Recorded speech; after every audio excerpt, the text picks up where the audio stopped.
seguí escribiendo canciones sobre el mismo tema, así que tampoco fue un punto seguido.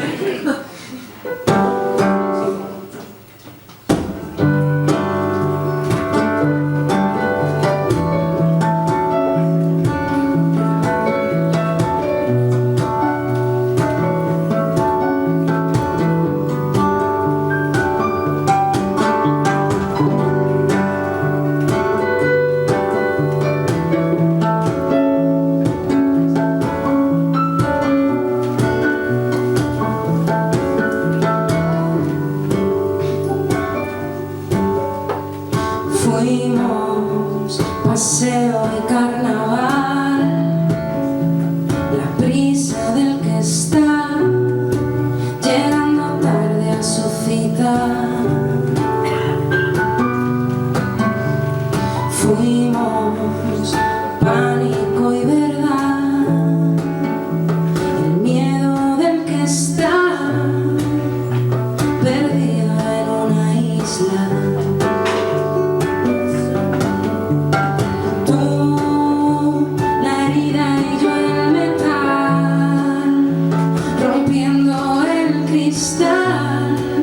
En cada despedida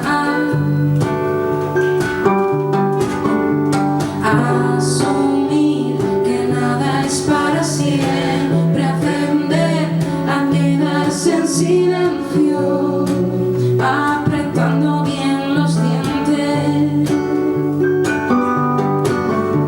conseguir la retirada a tiempo y aprender a quitarse el medio cuando mienten los espejos.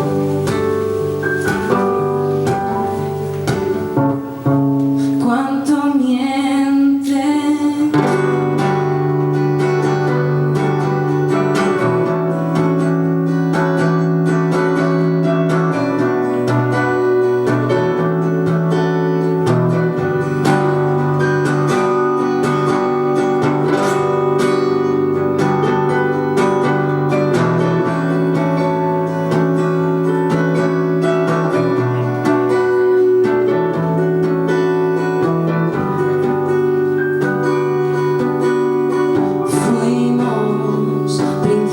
Y final, la calma que se va cuando se